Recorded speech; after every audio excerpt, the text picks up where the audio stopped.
There are people around us who are in need of the basics, something like clothing. And we want to create an opportunity to help and support those people. So we are launching Street Store 2021. Over the next few weeks, we want to ask you to bring clothing to the church. It might be some of those old clothes that you don't use anymore and they are in good condition, or you might want to bless someone with something new. On the 9th of June, we will then pack and sort the clothing, and on the 19th of June, we will have the official Street Store. You can go onto our website or our Facebook page, follow the Church Suite link and sign up for these events. Let's get together as city changers and impact our community.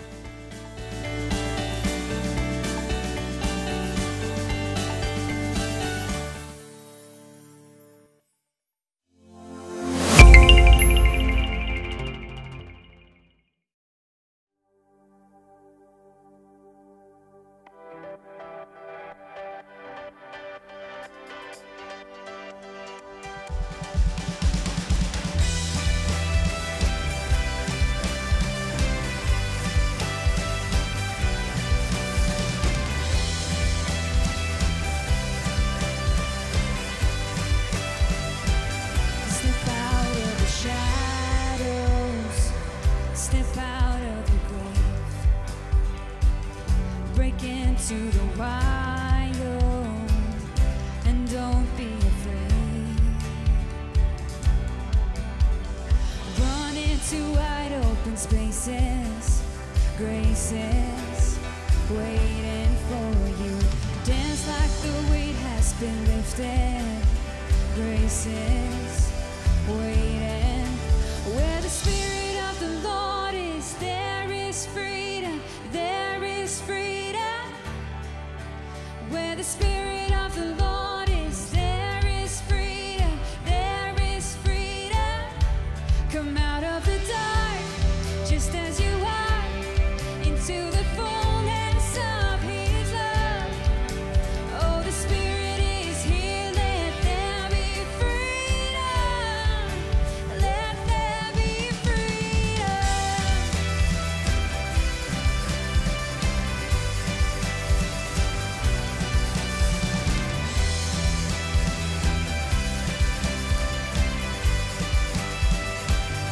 Bring all of your burdens, bring all of your scars. Come back to communion, come back to the start. Run into wide open spaces, graces waiting for you. Dance like the weight has been lifted, graces waiting. Where the Spirit of the Lord is, there is freedom, there is freedom. Where the Spirit of the Lord is, there is freedom, there is freedom. Come out of the dark, just as you are, into the fullness of His love. Oh, the Spirit is here, let there be freedom, let there be freedom. Yeah.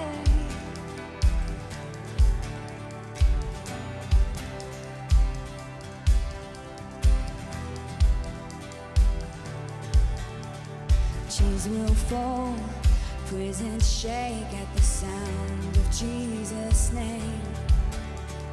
Lives made whole, hearts awake at the sound of Jesus' name.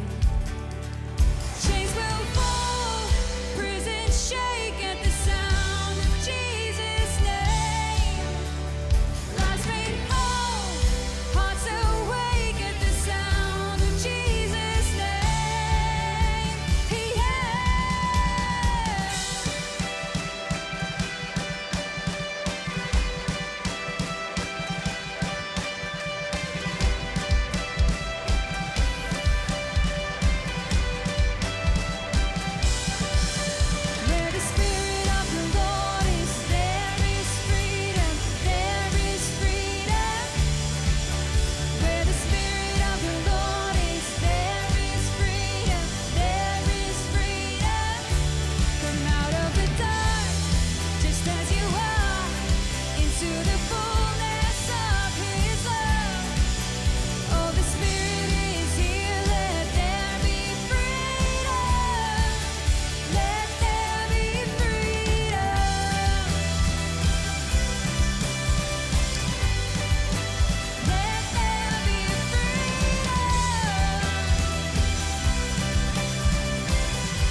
Goeiemôre, dit is so lekker om jou vanoggend welkom te heet by ons aanlyn dienste. Dankie dat jy deel uitmaak van hierdie gemeenskap.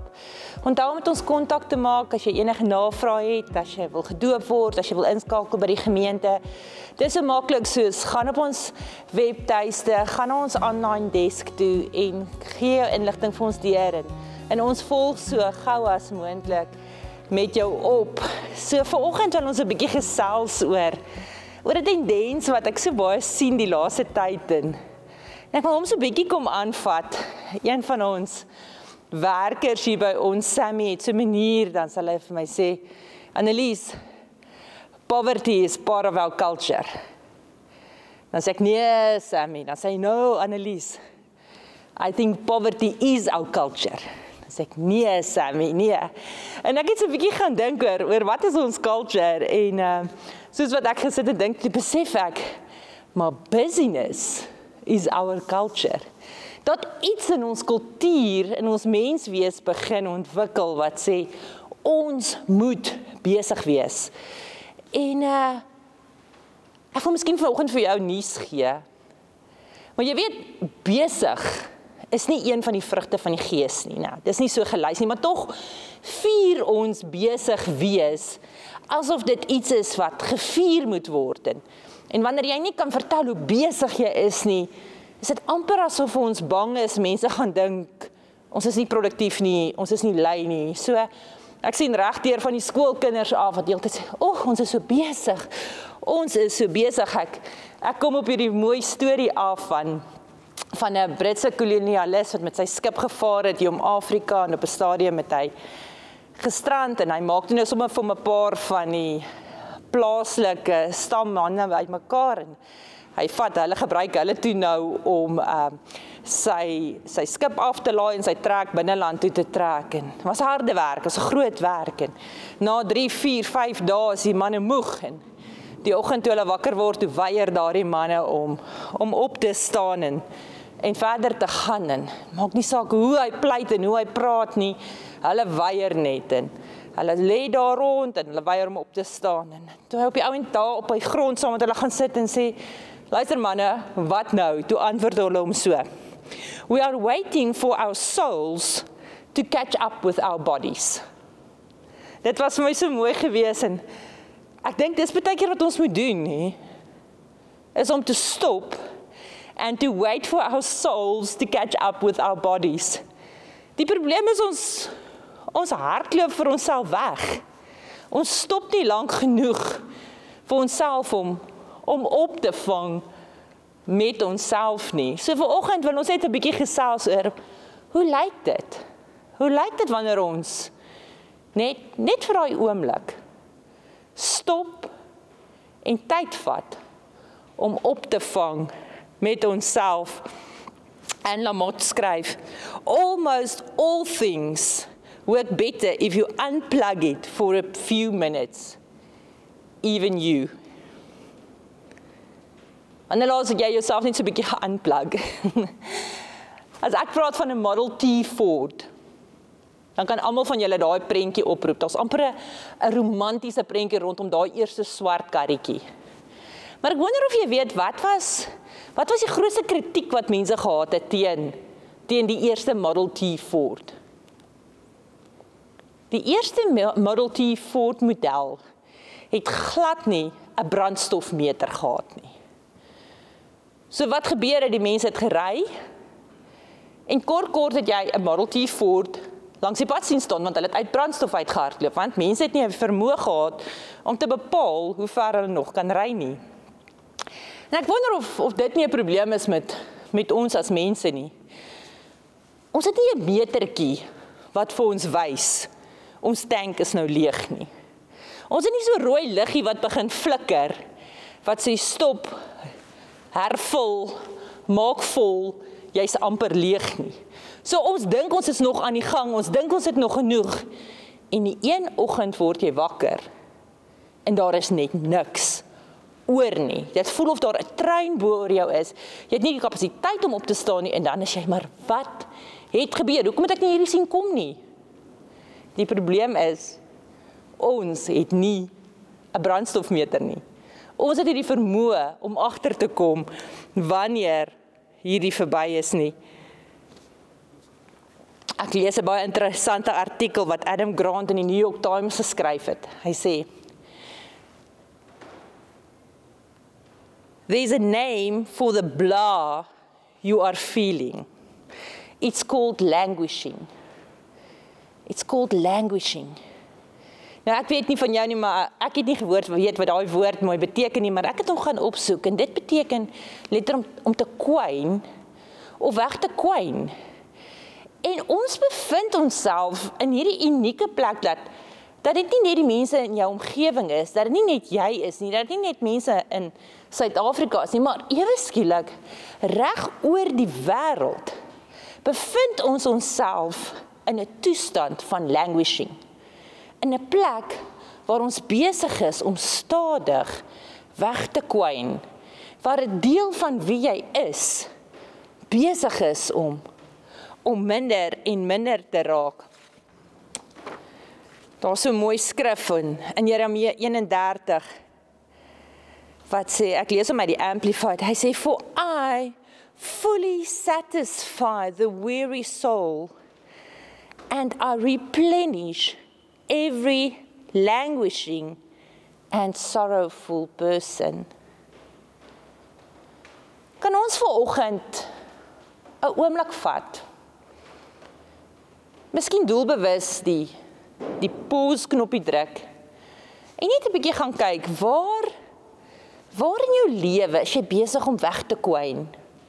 Watter deel van jou menswees is besig om te verdwyn? Wat bring ons op 'n plek in hierdie COVID, grendeltyd, onnatuurlike leeftyd, waar ons die heeltyd bly voel, waar ons die heeltyd voel, ons voel onvergenoegd, ons voel ontevrede, ons voel onvervuld. Is dit nie miskien vanoggend 'n tyd waar ons kan sê, Here, hier is die areas in my lewe waar ek besig is om te kwyn, the spaces where I'm languishing. En wil U nie kom, U vinger daarop druk, en dit kom replenish nie, dit kom hervul, aanvul, opvul nie. Dis ons begeerte vanoggend dat ons daarby sal uitkom. Ons leef in 'n tyd waar ons dink dat om te stop en te rus is 'n luukse. Is iets wat ons doen as ons aan die einde van 'n dag, einde van 'n week, einde van 'n jaar, miskien tyd oor het. Dan doen ons dit.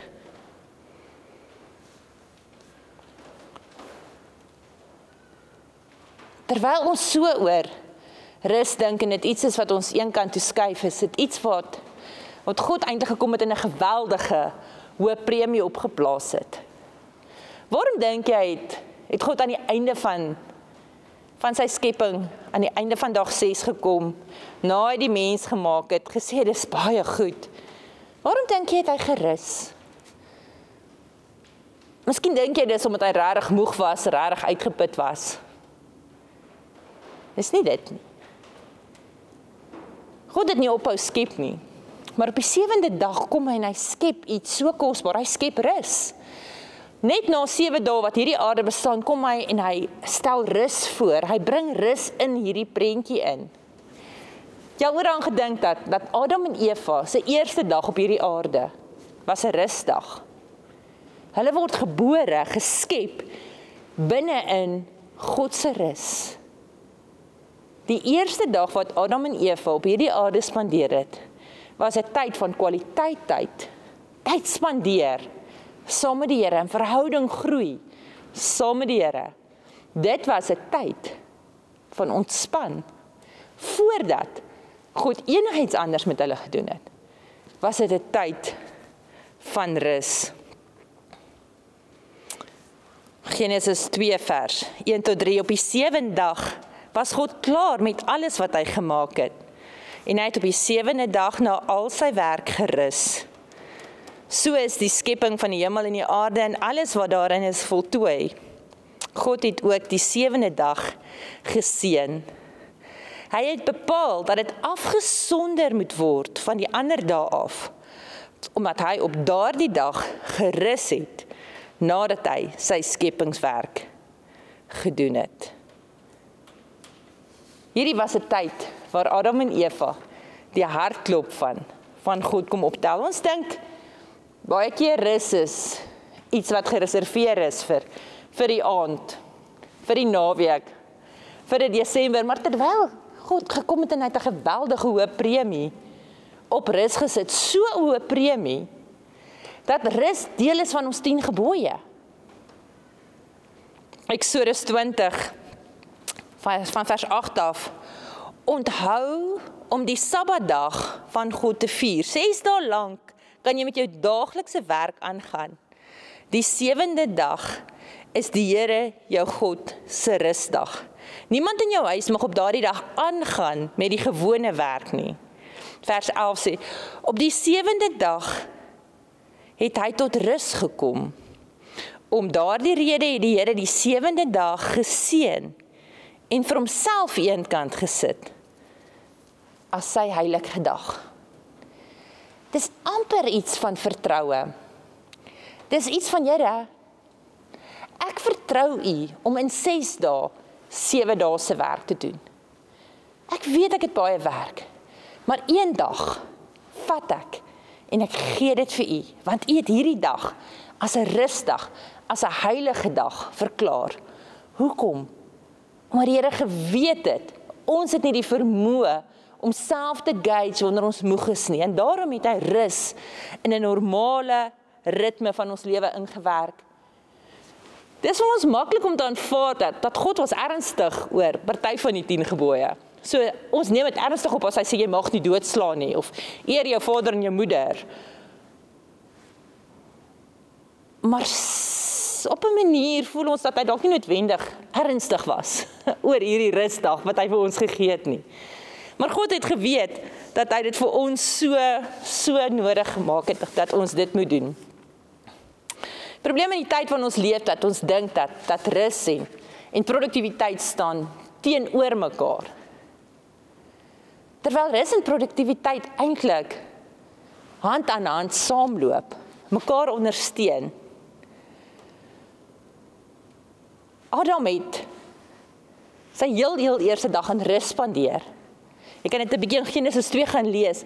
Nadat hy gerus is, het God hom geseën. En daarna het God vir hom die opdragte gegee om die aarde te begin bewerk, om die diere name te gee en om te begin werk. Maar ons wil dit baie keer andersom doen. Ons wil hard werk. Dan wil ons die Here se seën vra en dan wil ons rus. Wat van? Wat was as ons so 'n bietjie omruil? En sê, Here, vanuit U rus, vra ek U om my te seën.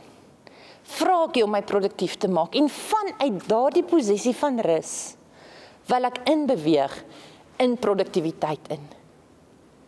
Dink jy nie, dit gaan ons vat na 'n plek waar ons nie besig is om weg te kwyn nie, 'n plek waar ons nie so moeg en oorweldig, depressief, angstig, paniekerig voel die hele tyd nie, dat ons nie heeltyd vir ons word gejaag nie. Wat van, as ons vanuit 'n posisie van rus begin werk? Dink byvoorbeeld aan 'n musiekstuk. As jy bladmusiek kan lees, dis tog ondenkbaar dat daar op 'n stuk musiek geen rustekens sal wees nie. Waarom is die rustekens nodig? Die rustekens bring die ritme van die musiek. As jy 'n instrument bespeel, gaan sit bietjie en speel enige stuk, sonder enige van daai rustekens, en klink hoe vreemd dit klink. Die rustekens bring die ritme.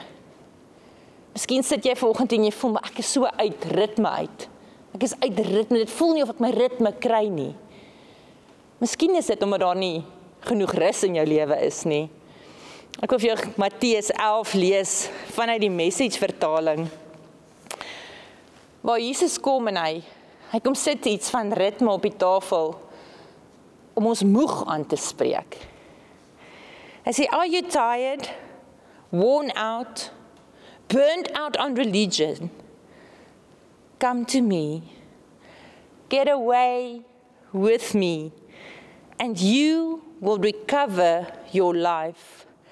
I will show you how to take a real rest.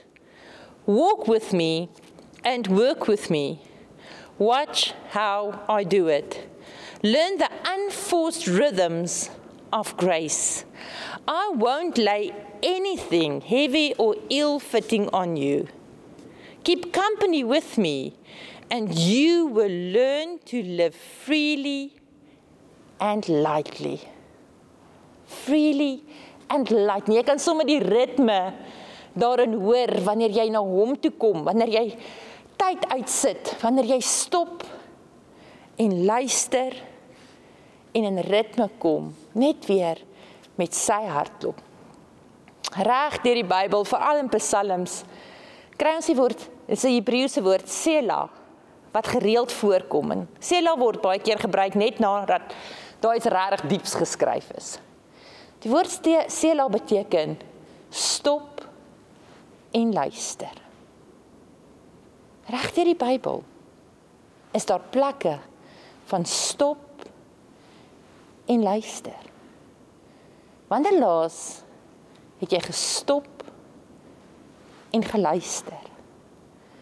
Wanneer ons van rus praat, praat ons nie net van slaap nie, ons praat nie net van niks doen nie. Ons praat van 'n doelbewuste gaan sit en luister.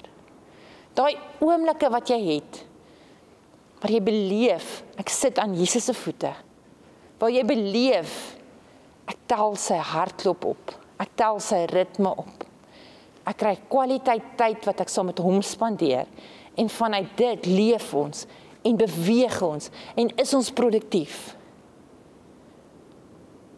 Nie die afskiet, oorskiet, oorblywende deel nie. Die eerste, die begin, maak jou tank vol. Op soveel plekke in die Bybel lees ons van die vrug van rus. Jesaja 40 is seker een van ons bekendstes waar Jesaja skryf en sê, maar die wat op die Here wag, kry nuwe krag. Hulle vaar op met vleuels soos die arende, hulle hardloop en hulle word nie moeg nie.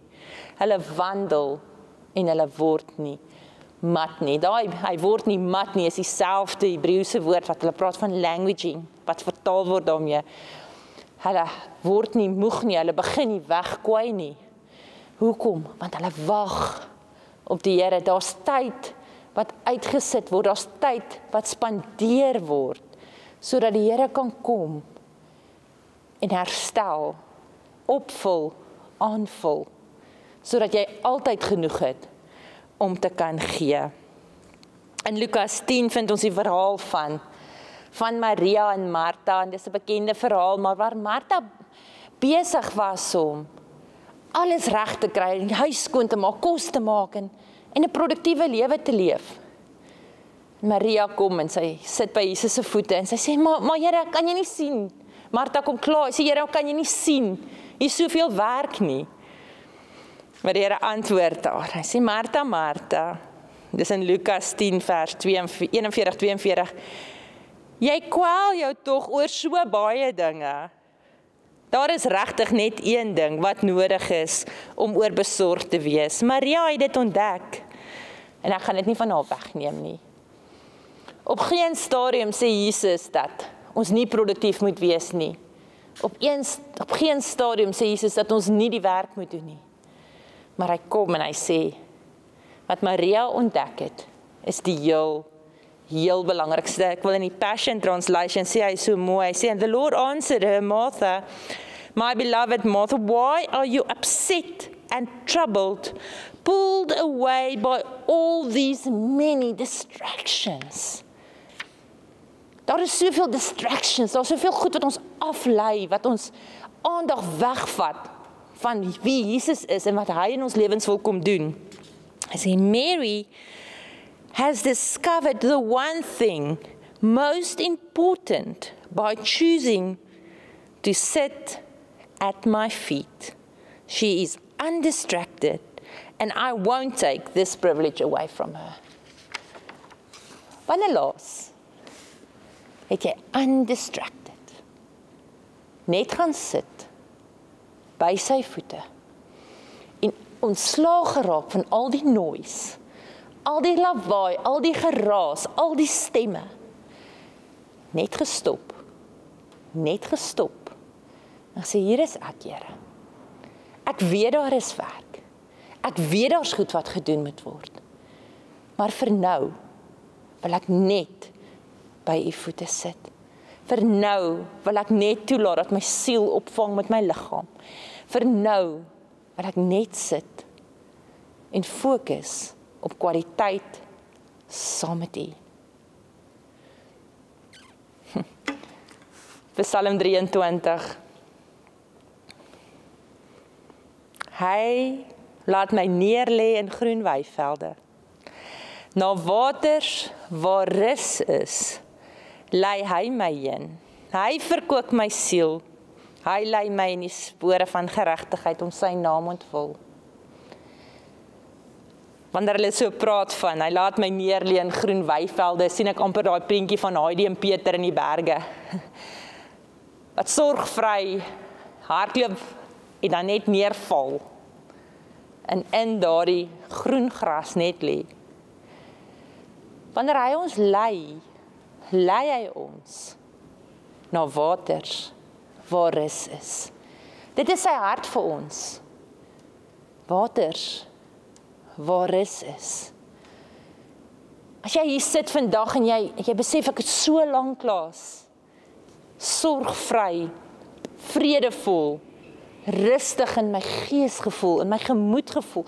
Wanneer laas wat jy gevoel, ek is nie gejaag nie, ek is nie angstig nie, ek is nie besig om te hardloop nie. Ek is nie moeg nie. Miskien is dit tyd dat jy net sê, Here, lei u my.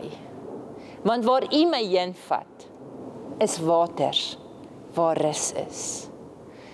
Hebreërs 4 kom met 'n uitnodiging, dit kom met 'n belofte. Wat so duidelik praat, maar hy kom ook met 'n waarskuwing.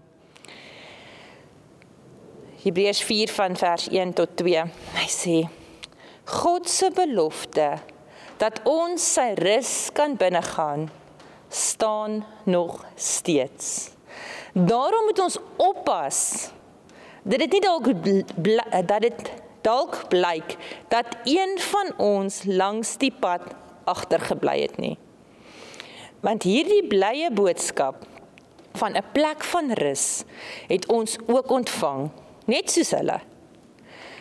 Dit het hulle egter niks gebaat nie, omdat hulle nie die boodskap wat hulle gehoor het, geglo het nie.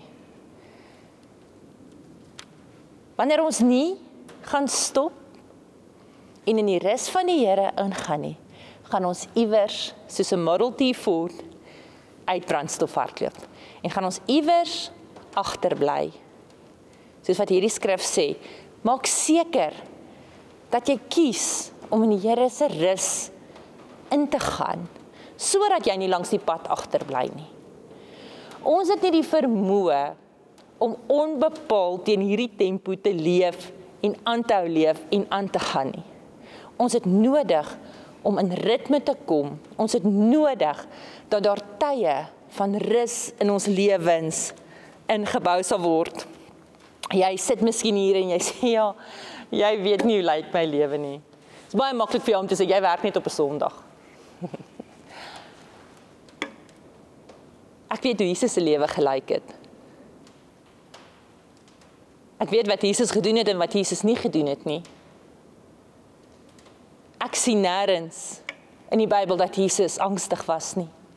Ek sien nêrens dat hy gejaag was nie. Ek sien nêrens dat hy gespanne was nie. Maar ek sien hoe Jesus na tye van intense bediening tyd gevat het en met sy Vader gaan connect het. Hoe hy vir sy disippels sê, wag hier, ek gaan nou.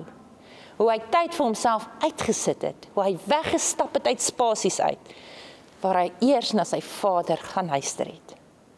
Ek sien hoe Jesus die vermoë gehad het om in die middel van 'n storm te slaap. Geen angs nie, geen spanning nie. Ek sien hoe niemand vir Jesus kon aanjaag nie. Selfs wanneer hy nuus kry dat sy beste vriend op sterwe lê. Het niks om aangejaag nie. Want Jesus het die vermoë gehad om in ritme te kom met dit wat sy Vader se plan vir hom was. Vanoggend kom ons met 'n waarskuwing, met 'n pleit, met 'n belofte.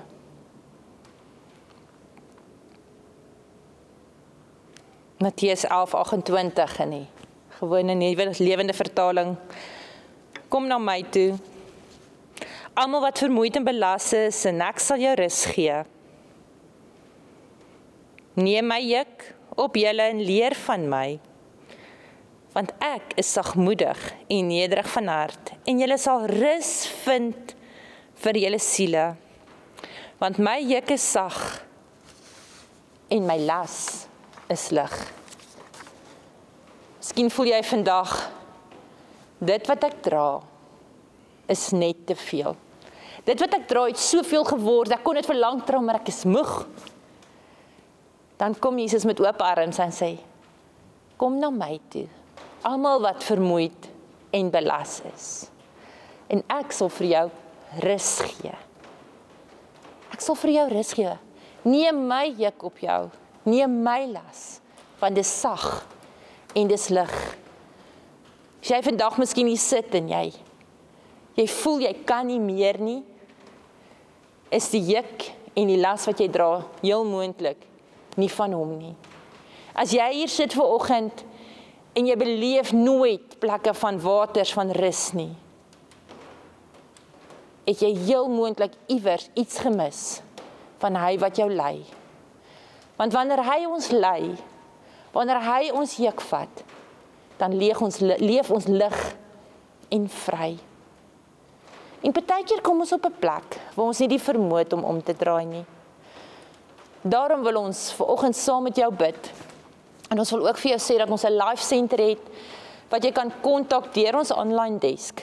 As jy hulp nodig het, jy sê ek is besig om uit te brand. My tank is lankal leeg. Ek is moeg. Ek kan nie meer nie. Die Here se hart is om ons te gebruik. Die Here se werk is vir ons ons se hart is om ons te release, om 'n stad te gaan verander. Maar as ons kar nie meer kan loop nie, het ons nodig om eers te stop, vol te maak en in sy rus in te gaan. Ek wil graag vir jou bid. Here, dankie dat jy so hoë premie op rus sit, omdat jy weet hoe nodig ons dit het. Here, jy weet presies hoe gejaagd en hoe besig en hoe aan die gang ons lewens is. Dat ons baie keer kom op 'n plek waar ons voel ons het nie 'n keuse nie. Ons moet net aangaan, ons moet net aangaan en aangaan. Here, maar ons wil vandag kies om te stop. Dis Here, ons kan nie meer teen hierdie tempo leef nie. Here, ons kies om, soos Martha, vir 'n oomblik by u voete te kom sit, soos Maria by u voete te kom sit. Net die hartklop op te tel. Ons kies dat U ons sal lei. Ons kies U juk, ons kies U las. Here, ons begeerte is om met arendvlerke op te styg. Ons begeerte is om te hardloop, om nie moeg te word nie. Ons wil ophou om weg te kwyn in hierdie tyd. Here, ons kom sit hierdie by U voete neer en ons kies om in U rus in te kom. Dankie Jesus, ons bid dit in Jesus naam. Amen.